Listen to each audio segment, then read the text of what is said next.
This is the Value Investor Podcast with Tracy Reinick. All things value, all the time. Welcome to this week's podcast. I wanted to get another housekeeping note out of the way before I get into this week's topic, and that is I'm doing new videos for here at Zacks on YouTube. You can check them out. They're called Hidden Gems. And while they're not exactly value stocks, although they might be, they still, I think, would be of interest to value investors because they're stocks that have great fundamentals, but few people are watching them and even fewer analysts are actually following them. So that's where you get the hidden gems type of thing. So check those out. Also over on YouTube or on Zacks.com, of course.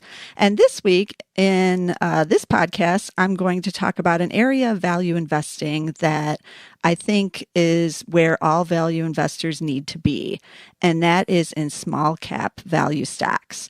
Now, why do I think that that's the most important area for value investors? Mainly because small cap stocks are obviously growing more quickly than the large caps. There's a lot of opportunity there because of the growth possibilities, but combining that with our, really strong value fundamentals, that these stocks are cheaper than the overall market and that people are ignoring them. And you get a really powerful combination then. You get the small with the value. And over the last couple of years, the small caps have underperformed the big caps. So to me, they're even cheaper and there's even more opportunities there. And over the longer haul, a lot of the data has shown that the small cap value is actually outperformed everything else, even small cap growth. So small cap value is definitely an area you want to add to your portfolio, especially if you're a value investor, but basically everyone should be in it. Small caps, you can play it a couple different ways. This is the problem with small caps because, they're small. It's hard to find them.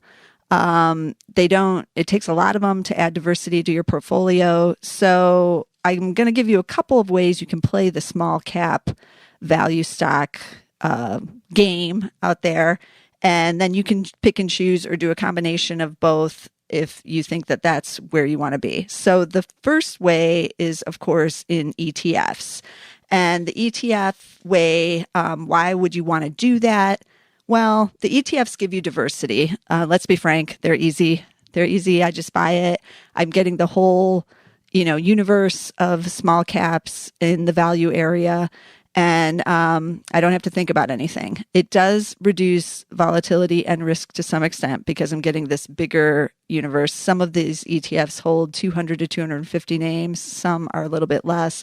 But obviously, if one of those small cap stocks blows up on an earnings report or goes bankrupt or whatnot, it's not going to damage you as much as if you just owned that one individual company. So ETFs are a good way to go. And I'm going to give you a couple of the top ones that I like in that area. But you can also buy individual stocks. And of course, here at Zacks, we make it our business to try to find you the best quality names in all segments. And of course, that includes these small cap value stocks. So you can use the Zacks rank to narrow it down and find good quality names because I'm going to give you 3 of those that I use the rank on to find for this podcast, and there's many more out there. Now, why would you also want to buy stocks? Well, you can outperform the indexes. If you're picking right and you get in, one of the big winners, you can do better than what the ETFs are doing. And really, I like to buy stocks, the individual names, because it's just more fun. It's more fun to see what the companies are doing, to know that you own that company. You might get a dividend. Yes, even with a small cap, you might get that dividend. And that's fun too. Although the ETFs also will give you a little bit dividend as well. So let's jump right into the ETFs first. So I had to talk to Eric Dutram, our ETF strategist, about some of these. A couple years ago, he actually led me to the first ETF I'm going to tell you about, which is the Vanguard Small Cap Value ETF. That ticker is VBR.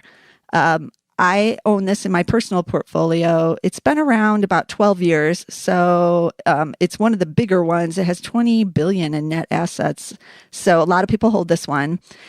it holds a lot more stocks than the other name I'm going to give you. So each one is making up just basically about 0.5% of this portfolio.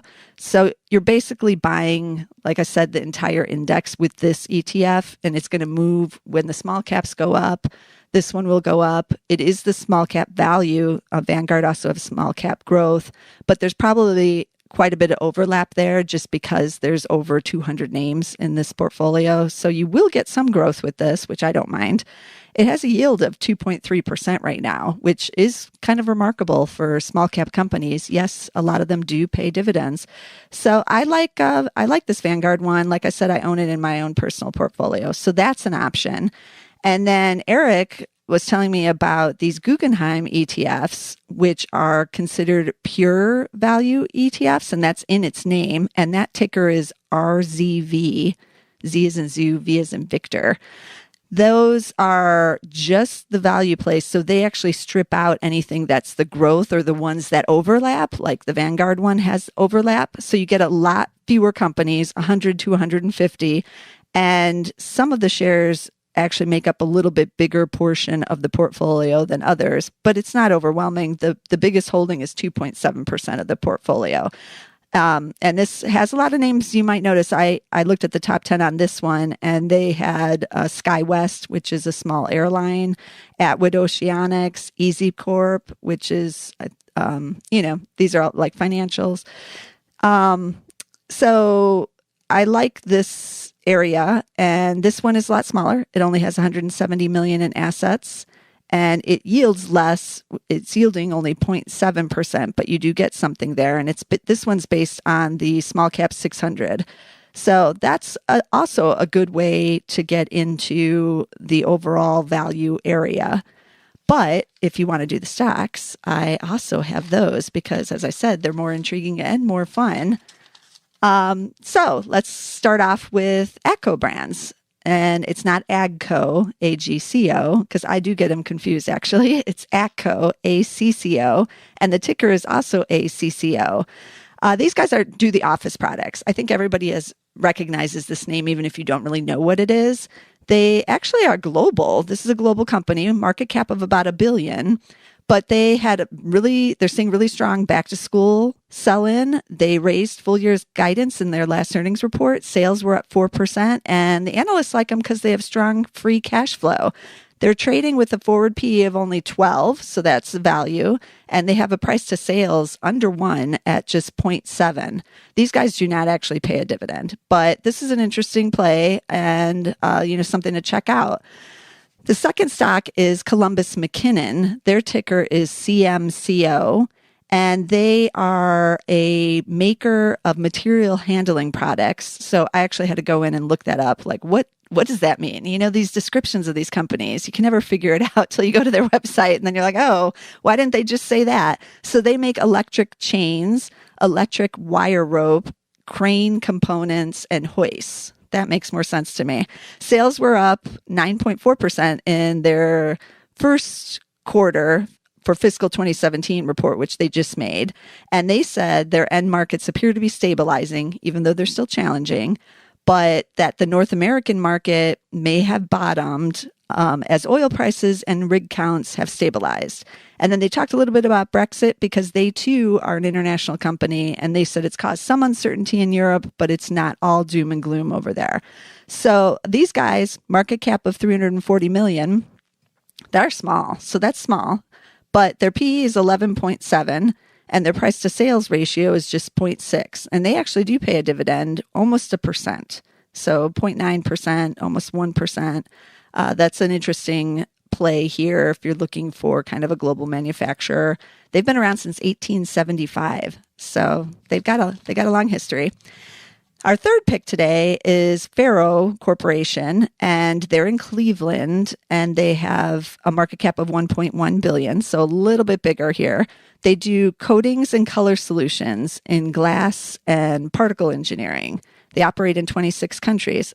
I wasn't noticing this trend, but all three of these are real global small caps, which is kind of unusual, actually, now that I'm thinking about it. Usually you're getting small caps, you're getting much more domestic because they're smaller. They haven't expanded outside the United States, but all three of these small caps are definitely global. So that's interesting play. These guys, Faro, also raised 2016 guidance, and they said some challenges do remain in Indonesia, Brazil, Argentina, and Turkey, but sales trends are improving overall, and especially in performance coatings. They have a PE of 12, little over 12, and their price to sales is right at 1. They don't pay a dividend. So the only guys who pay a dividend here is Columbus McKinnon. But you're not really buying the small caps for the dividend. You're buying for, the growth and these other things. But you're also getting some really good value plays here. So if you want the stocks, look around. There are a lot of small caps are reporting right now. So a lot of the earnings reports are going to be changing with their earnings estimates. I think we're going to see a lot of good things developing, especially in the manufacturing side. So interestingly enough, 2 out of 3 of these are basically manufacturing related. So that's an area to keep an eye on. But, if you're looking for an area that you have to be in, small cap value is it. Let me recap what the stocks are again. They're ACCO Brands, ticker ACCO, Columbus McKinnon, CMCO, Faro, which is FOE. I'm not sure I even said that ticker, but it's FOE. And then, you can always get in on just buying the indexes. There's nothing wrong with that. You're not being lame by buying the indexes. It's a good way to play it, especially small caps. You can do the Vanguard Small Cap Value ETF, which is VBR, or the Guggenheim ETF. This is the pure value play ETF at RZV. So be sure to check out the small caps. I'm going to be talking a lot more about them in future podcast episodes because small cap value is the place to be. It's kind of known out there, but a lot of people forget about it, and you really shouldn't. So check out small cap value, and I'll see you next week with some more value plays.